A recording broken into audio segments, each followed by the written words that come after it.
qui nous écoutez. Bonjour Luc. Bonjour Mehdi. Alors Luc, aujourd'hui tu nous parles de quoi? La pêche miraculeuse. Après les pains et les poissons. Après la multiplication des pains Et les poissons. et des petits poissons. Et des petits poissons. Là, il y avait beaucoup de poissons. Il y a beaucoup de La poissons. pêche miraculeuse, c'est ainsi qu'on l'appelle. Oui. C'est un récit assez connu.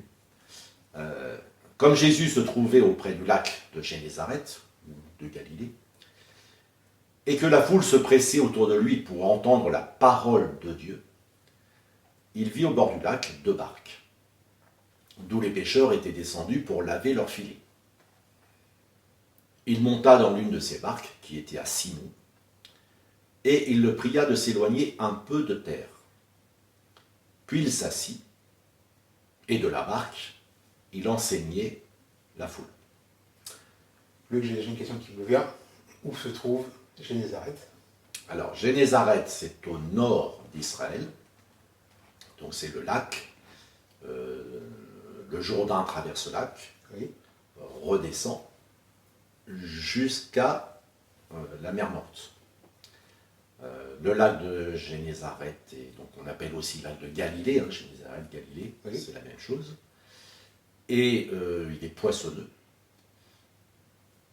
Qu'est-ce qu'on peut en dire de plus? Il y a quelques années, le lac avait atteint un niveau très bas. Il y avait de l'inquiétude en Israël à cause de cela. Mais il y a 1 ou 2 ans, les pluies l'ont complètement regonflé. D'accord. Donc il est à nouveau, entre guillemets, opérationnel. D'accord. Donc ce lac où Jésus Oui. a fait ce miracle, qu'on n'a pas encore vu d'ailleurs, hein. Non, on n'a pas encore On lu. n'a pas encore lu, mais nous allons le lire tout à l'heure. On va le découvrir. Là, on est dans ce qui prépare l'action. Oui. Mais c'est plus que préparer, c'est que c'est le plus important. La foule se pressait pour entendre la parole de Dieu. Il y a encore une foule.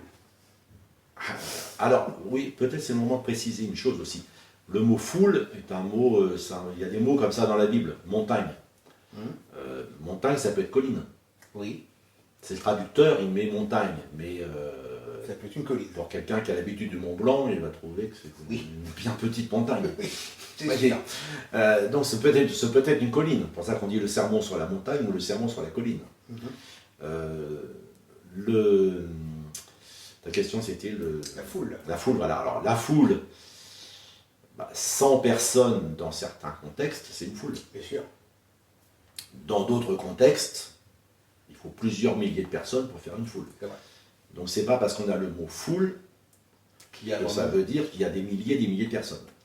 Maintenant, le fait que Jésus est obligé de s'éloigner du rivage indique Il y avait beaucoup de monde. qu'il y a beaucoup de monde. Donc là, c'est une grande foule. On pourrait traduire même une grande foule. Et Jésus, pour 2 raisons, doit s'éloigner. À la fois, ne pas être écrasé par la foule. Et deuxièmement, se servir de l'eau comme amplificateur de sa voix. Donc c'est les 2 raisons qui peuvent amener à se servir, avoir ce comportement, éloigner de la barque et enseigner la foule. Alors, autre chose très importante, la barque de Simon est utile à Jésus, Et pourquoi? parce qu'elle lui permet de prêcher à l'aise, Tranquille. tranquille.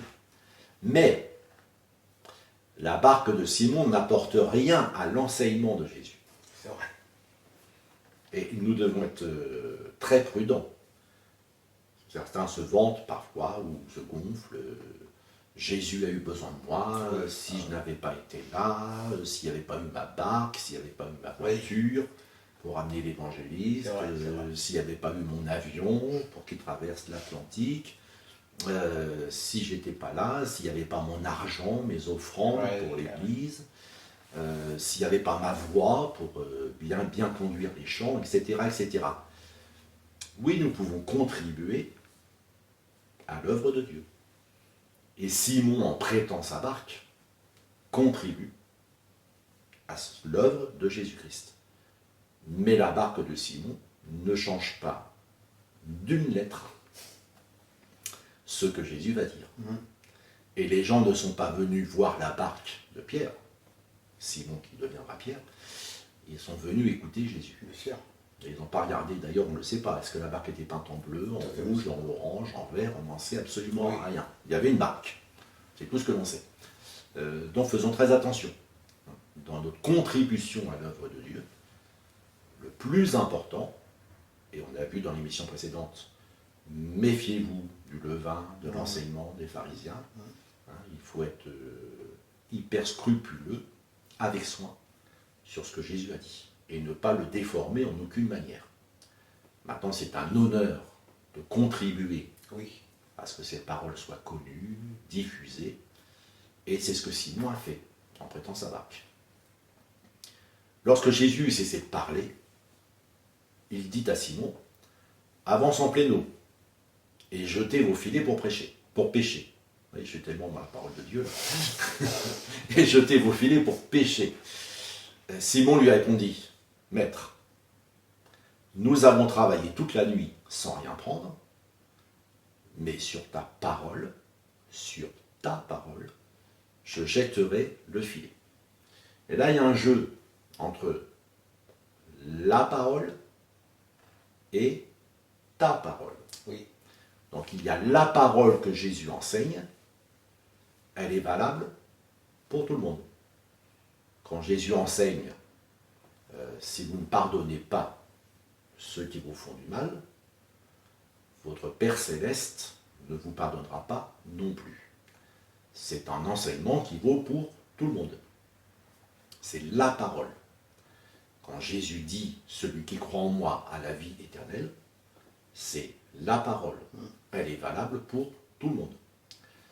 Maintenant, quand Jésus dit à quelqu'un « Avance sur le lac avec ta barque », quelqu'un qui n'a pas dormi de la nuit, parce qu'il a travaillé toute la nuit pour rien, et qu'il n'a qu'une envie, c'est d'aller se coucher, là c'est ta parole. Et ce que Jésus demande à Simon, il ne demande pas à son voisin. Oui. Il le demande à Simon. Et c'est ce qui fait une différence entre la parole de Dieu et puis quelque chose qu'on peut appeler la parole prophétique. Donc Jésus nous parle personnellement. Et c'est bien de le savoir aussi. Il y a ce que Jésus dit à tous les chrétiens, à tous les hommes. Et puis il y a ce que Jésus dit à certains. Et à Simon, il dit, bon ben, tu vas aller pêcher, en pleine eau. Alors Simon a ce bon réflexe, mais sur ta parole, je jetterai le filet. L'ayant jeté, ils prirent une grande quantité de poissons, et leur filet se rompait.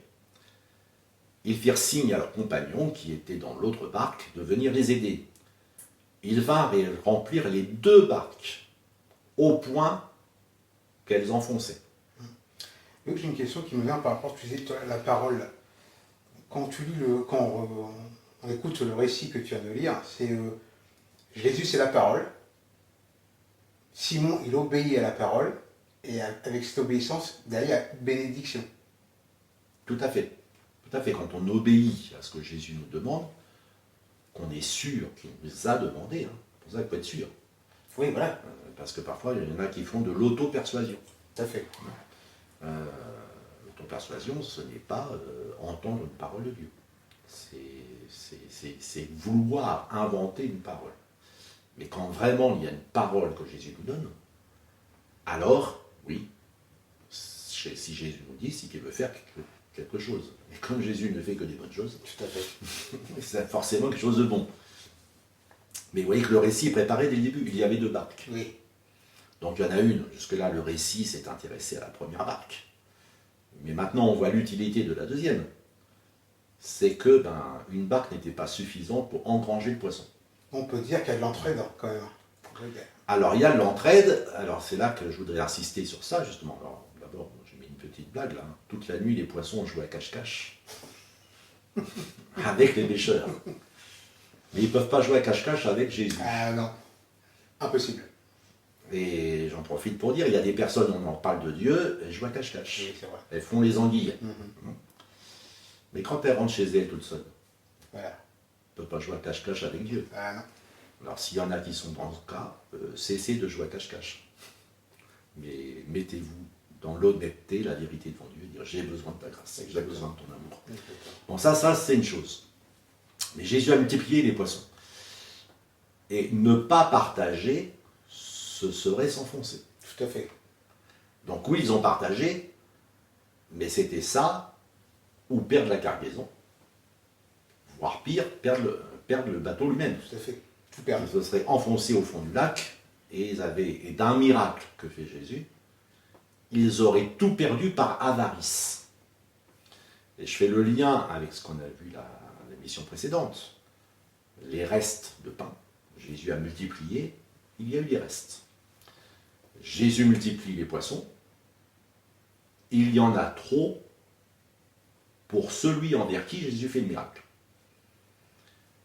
Et le réflexe de l'amour, c'est de partager. Tout à fait. C'est de partager. Donc oui, c'est aussi un récit sur le partage. Ayant appelé ceux de l'autre barque, ils remplirent les 2 barques. Mais même en remplissant les 2, elles enfonçaient. Donc Jésus a vraiment bien amené les poissons. Je ne sais pas s'il avait un sifflet pour les faire venir. Mais il faut retenir ça. Quand Dieu nous bénit trop, c'est pour que nous partagions. Tout à fait. Et je conclus avec une parabole que je ne commenterai pas, je ne fais que la lire. Jésus leur dit cette parabole. Les terres d'un homme riche avaient beaucoup rapporté. Et il raisonnait en lui-même disant, que ferai-je? Car je n'ai pas de place pour rentrer ma récolte. Voici, dit-il, ce que je ferai. J'abattrai mes greniers, j'en bâtirai de plus grands, j'y amasserai toute ma récolte et tous mes biens. Et je dirai à mon âme, tu as beaucoup de biens en réserve pour plusieurs années, repose-toi, mange, bois, réjouis-toi. Mais Dieu lui dit, insensé, cette nuit même ton âme te sera redemandée. Et ce que tu as préparé, ce sera pour qui? Il en est ainsi de celui qui amasse des trésors pour lui-même et qui n'est pas riche pour Dieu. Et quand il dit qu'il n'est pas riche pour Dieu, c'est-à-dire riche pour son prochain. Parce que refuser d'aider et d'aimer son prochain, c'est refuser de servir Dieu.